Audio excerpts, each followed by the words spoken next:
C'est encore Wagner qui fait ce qu'il veut parce qu'il est en pleine possession de tous ses moyens. Exactement.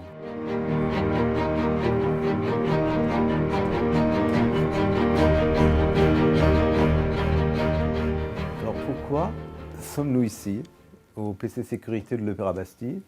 Parce que c'est un lieu qui, pour nous, répond un peu au concept de Calixto Bieto pour la tétralogie. Et je pense d'ailleurs que c'est un lieu qui répond peut-être même au concept de Wagner pour la tétralogie, avec des multiples regards, des observations un peu partout. C'est intéressant d'être ici. C'est d'ailleurs ma première fois que je viens. Le contrôle et l'information, c'est le pouvoir. Maintenant, c'est ce qu'on fait le contrôle du monde. Maintenant, c'est dans les grandes compagnies high-tech, réseaux sociaux, et toute l'information qu'à travers notre dispositif et toutes les caméras, c'est une valeur énorme. Et c'est ça qu'on mesure maintenant, le pouvoir des forces qui essaient de contrôler le monde. Et c'est le concept moderne de pouvoir que le Wotan, Calixto Bieto, veut nous présenter. C'est quelqu'un qui est vraiment, pour lui, l'or, c'est le pouvoir d'information, des contrôles à travers la technologie. Et d'ailleurs, Wotan qui contrôle ou essaye de contrôler le monde. Et dans l'original de Wagner, pas nécessairement avec des caméras, mais lui le fait en enfantant. Il crée une armée humaine et d'humains et de demi-dieux pour sortir victorieux de la bataille avec Alberi. Mais aussi ça pour contrôler ce qui se passe.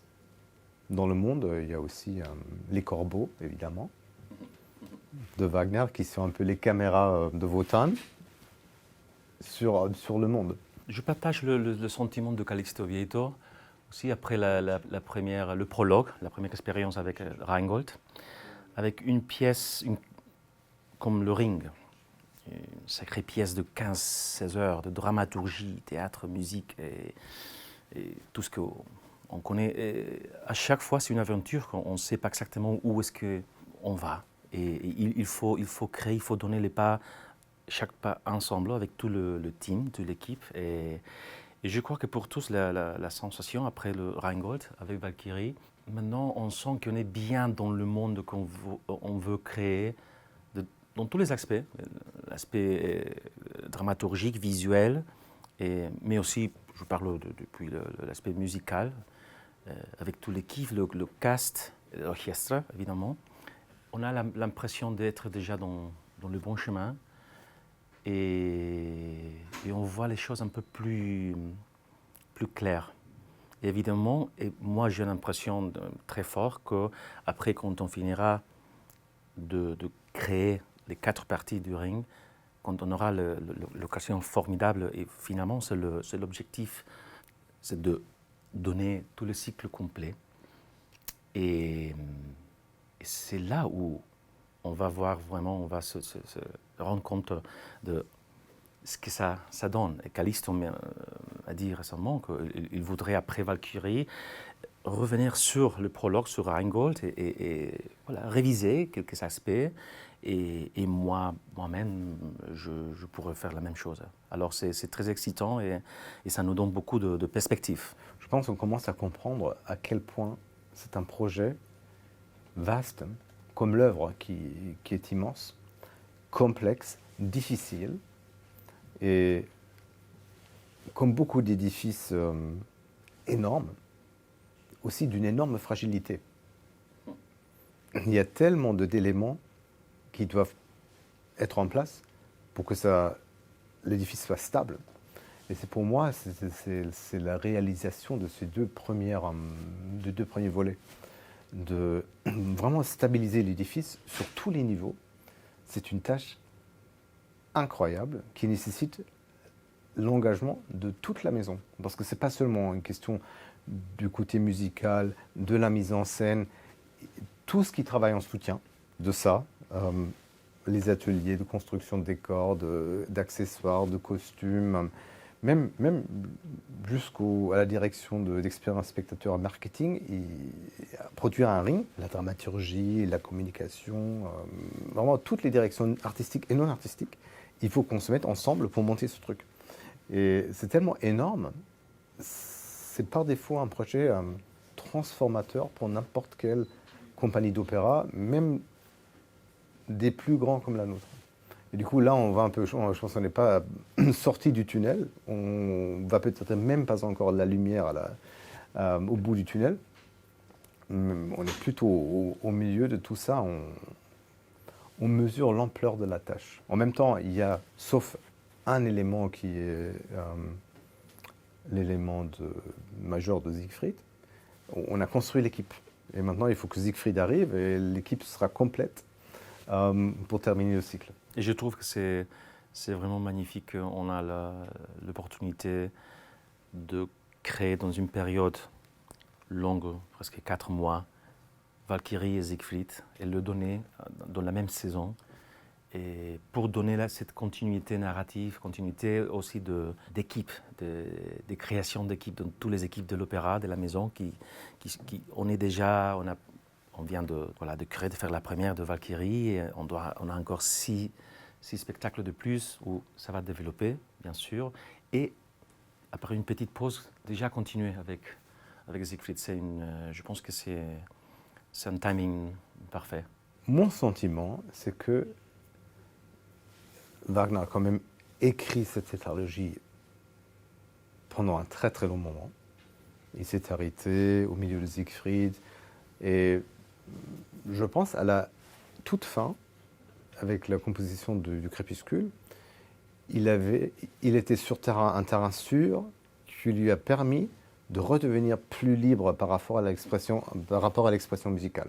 Du coup, le retour, pas seulement des filtres, d'autres, il y a des filtres dans la Valkyrie aussi, mais surtout des formes musicales comme des duos, des trios, des grands numéros à chœur. C'est presque un retour au grand opéra, mais après un voyage qui l'a éloigné énormément de ce genre. Parce qu'on n'est pas passé seulement par les 3 volets du Ring, les 3 volets précédents, mais on est aussi passé par Tristan et les maîtres chanteurs. Du coup, c'est un Wagner tout à fait transformé. Et pour moi, c'est vraiment, il retrouve une liberté, plus ou moins, de faire ce qu'il veut. Et quand on regarde la suite avec Parsifal, c'est encore Wagner qui fait ce qu'il veut parce qu'il est en pleine possession de tous ses moyens. Exactement. En plus, on sait qu'il a composé cette Götterdämmerung et très vite, il était déjà dans le moyen. Il avait toute l'expérience il a commencé déjà, pas seulement l'histoire de la composition de Ring en complet, mais tous les sketches, en français c'est... Les esquisses. Les esquisses. Ou des brouillons. Qu'il a fait bien avant de même commencer la composition, tous les leitmotifs qu'il a commencé déjà à créer dans sa tête et dans ses notes. Et après qu'il a repris Siegfried, le 3e acte, il avait hâte. Il a même commencé déjà, avant de terminer, de compléter l'orchestration de Siegfried, il a déjà commencé à écrire le Crépuscule. Il avait un domaine de tous les leitmotifs, de l'orchestration massive, monstrueuse, avec cet orchestre à toutes les couleurs. Il a créé une pièce avec une telle concentration de matériel musical que pour moi l'impression c'est presque suffocant. Avec toutes ces concentrations, il n'y a pas l'espace pour un peu de liberté. Il voulait tout exprimer, tout dire. Et il a créé très vite un opéra si long. Il a eu beaucoup de plaisir à écrire dans cette façon et à faire même ces grands interludes orchestrales qui sont très fameux maintenant, font partie des répertoires presque symphoniques, de la mort de Siegfried et aussi le Rheinfahrt, le voyage sur le Rhin. De Rhin. Et le chœur, même il s'est permis d'inclure le chœur. Pour moi, le chœur, c'est un des exemples de chœur le plus particulier dans l'histoire de l'opéra. C'est un moment où Hagen, et c'est un chœur aliéné, sont des têtes vides. Et c'est un exemple parfait dans cette époque, l'époque dont on vit maintenant, de populisme. On peut voir un meeting, un speech de n'importe quel politicien, on a plusieurs en tête, et juste un grand groupe qu'on fait dans Götterdämmerung, il dit rien, il dit on est d'accord, viva Hagen, on fait ce que tu veux, et il change de vie avec le discours de Hagen, et ils sont manipulés complètement, et ils n'ont aucun narratif. C'est le populisme et la brutalité de comment quelqu'un peut juste utiliser les masses de gens à son propre ambition. Et c'est très fort comme scène, évidemment, musicalement, mais c'est très fort comme concept aussi dans le cours de cet opéra. Bon, il y a une histoire qu'on connaît, et il y a eu, je ne sais pas, au moins 6 versions de cette fin qui obsédait Wagner. Comme on sait que lui, il a commencé à écrire la tétralogie, a commencé à écrire le texte, le poème, comme il l'appelait toujours, à l'inverse. Il a commencé la mort de Siegfried. Après, il avait besoin d'expliquer les origines de Siegfried avec Walküre. Le jeune Siegfried avec Siegfried. Et après, les origines de Siegfried avec Walküre. Et après, expliquer les origines de tout le conflit avec Alberich, Laure, etc., etc. Et c'est comme ça qu'il a composé le texte. Alors la fin, elle a pris beaucoup de temps, et même à la fin, une des premières versions, une fin à la Fliegende Holländer, où les amants s'élèvent et triomphent. La mort triomphe. Il y a ici une version où Siegfried va vers Wotan. Et à la fin, bon, avec l'influence de Schopenhauer et Feuerbach et leur philosophie, il a décidé que les dieux n'existent pas, que dans l'imagination des êtres humains. Il leur détruit à la fin, il les brûle, et décide que l'amour humain, entre les humains, c'est qui triomphe.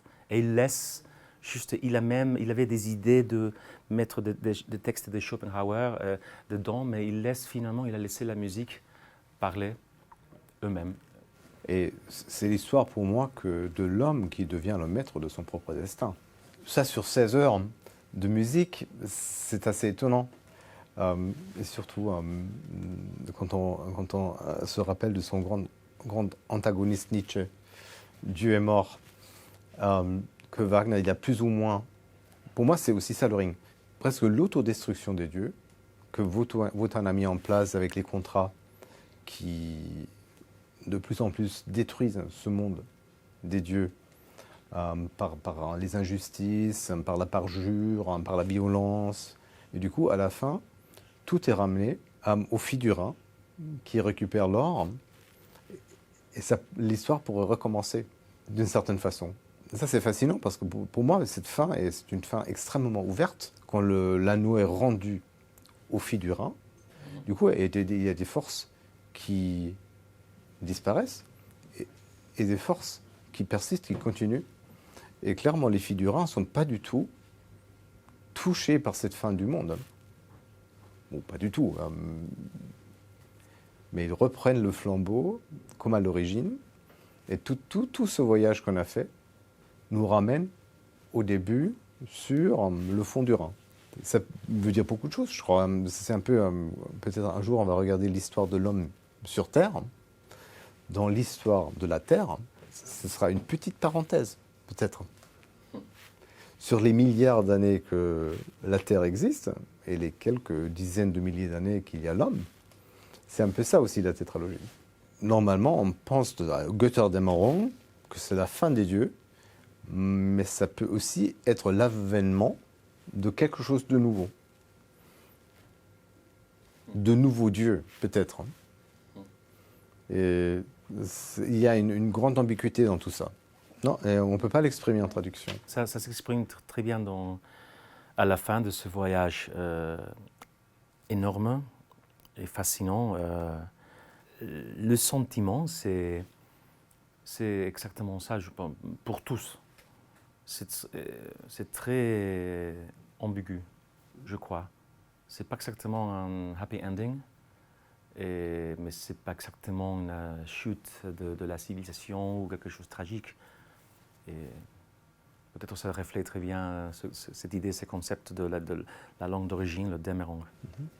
Oui, mais c'est le Brunhilde qui s'immole avec Siegfried, mais en même temps fait en sorte que l'histoire continue. Parce qu'elle aurait pu garder l'anneau pour elle, et ça aurait pu se terminer là, même dans l'histoire, et comme ça il y aurait vraiment une fin, un arrêt dans l'histoire. Mais en fait, le choix, c'est de ne pas marquer un arrêt, mais de marquer un avènement, une continuité, un nouveau départ. Du coup, pour moi, je suis de nature optimiste, moi, verre toujours à moitié plein plutôt que vide. Le fait que ça continue, c'est aussi un message d'espoir qui, pour moi, est très clairement dans la musique. Il y a une beauté qui émerge les dernières pages du Crépuscule. En fait, c'est pas une fin. Et du coup, peut-être de double sens de Dämmerung en allemand, qu'il y a l'immolation de Brunhilde de Siegfried, mais c'est un peu une histoire de phénix.